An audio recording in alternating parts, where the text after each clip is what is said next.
Hello there, and welcome back to the Donkey Kong Jungle Climber playthrough with me, the Jonin Monkey. And today we're finishing the rest of High Island and the K.Rool. Oh, sorry, I got the name wrong there. The King Cruiser 4. Now, this section is really evil. Now, as you can see here, there are two routes to take. One are those small moving peg platforms down there, which aren't so hard to navigate if you can avoid the spiked floor. But it eventually leads back to the area above you, which is basically mines travelling 2 by 2, hurrah, hurrah, etc. Mines travelling in groups of 2 that constantly move towards you. Why? I don't know. Well, actually I do know why. There's a Kremlin pulling a switch that's making it move towards you, and in all honesty, you can't attack it, which is really irritating. But yeah, this is a very tricky route to navigate through, as you're obviously having to avoid the mines, and oh, that was a close shave. But yeah, there are 2 routes to take, but that one's the easiest. And here we introduced another feature, the cog pegs. Basically, they will move in one continuous direction depending on which arm you grab them with. So, for example, if you grab them with the left arm, they move anti-clockwise. If you grab them with the right, they move clockwise. So that all affects your direction. So if you end up grabbing it with the wrong hand, just do what I did a few seconds ago, which is jump up and then try and grab it with the other hand. So yeah, this section is pretty simple if you avoid the mines, and if, unlike me, you actually can plan the distance of jumps correctly. Because what I try to do here is leap from the platform to that. No, can't quite reach.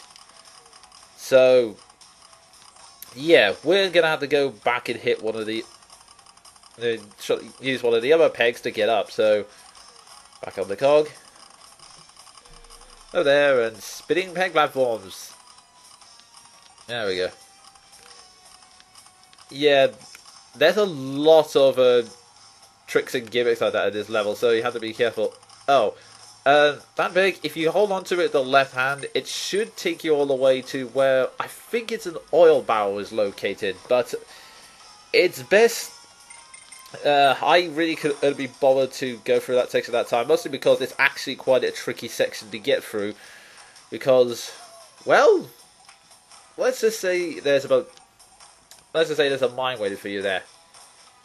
And now we're into this section. Oh boy, this is fun.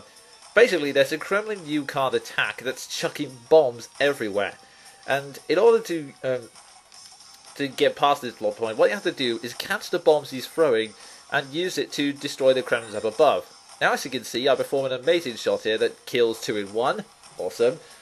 Unfortunately, I do so badly with this Kremlin that in a minute you'll see me perform an edit, because I am not kidding. It took me 2 minutes to kill that guy. That's how bad my skills were.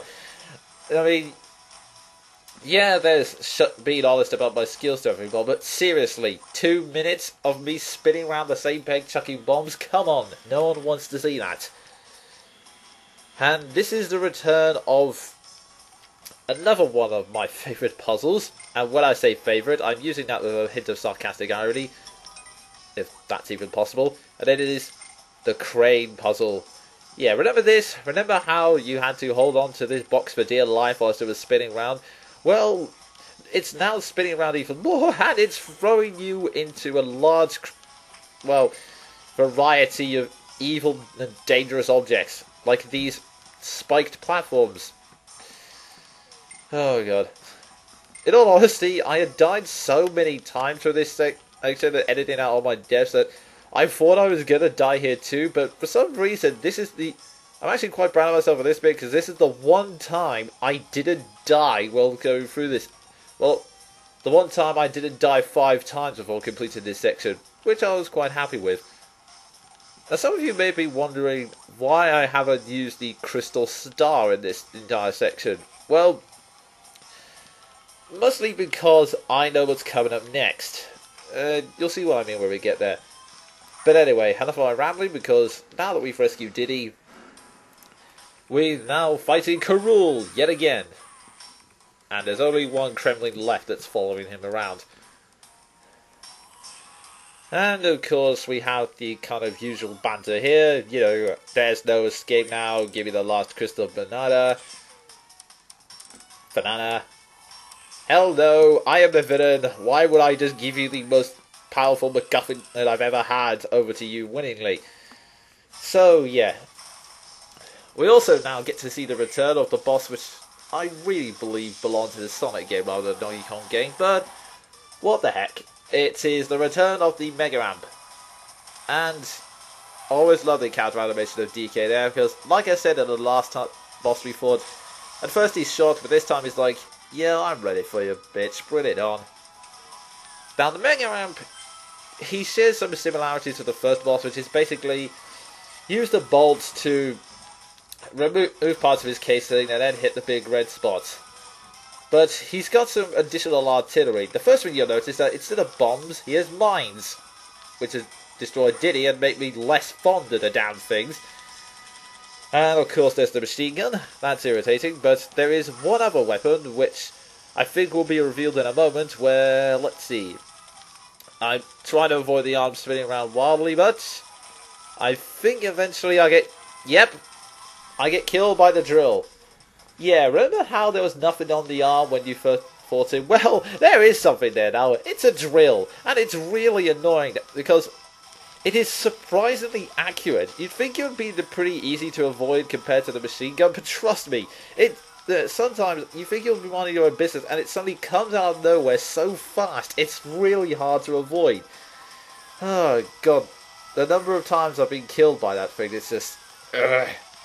Actually, another honesty thing, this is actually another one of those modes of ridiculous editing, because apart from the first death, I had to edit out all the other times I died against this boss. And do you want to know how long it took me to defeat this boss?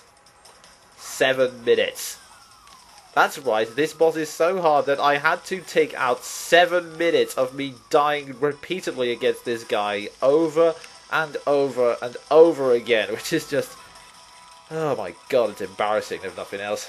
But, yeah, it's also kind of typical Donkey Kong in the sense that the bosses have an incredible learning curve. I mean, first you start off with the ridiculously easy bosses, like, if you remember Donkey Kong Country, there was like a naughty beaver who was so ridiculously easy it's unbelievable. And then you moved on to stuff like King K.Rool, who was... yeah, he's still pretty hard. I mean, yeah, he's easy once you figure out the pattern, but... anyways, yeah, he now throws mines instead of bombs, which is impossible to avoid unless you have a crystal star. Hence, why I've been saving it all this time up till now. And that is the Mega Ramp defeated. Finally, we'll never see it ever again. Unless Robotnik suddenly decides to build a clone copy of it. Which actually would be pretty cool. A Sonic and Donkey Kong crossover. Nah, it would never work. Anyway. Now K.Rool is going... oh, curses! You defeated my weaponry. Who would have saw that coming? And now... yes, K.Rool is making his escape using the Spyro Warp. Stare. Pause. Ah! I love what Cranky says. I did not think of that. Really? K.Rool's been, like, running from you using the warp technology all this time and it never occurred to you? But anyways, enough of my rambling. We're almost near the end game now, so join me next time. See ya.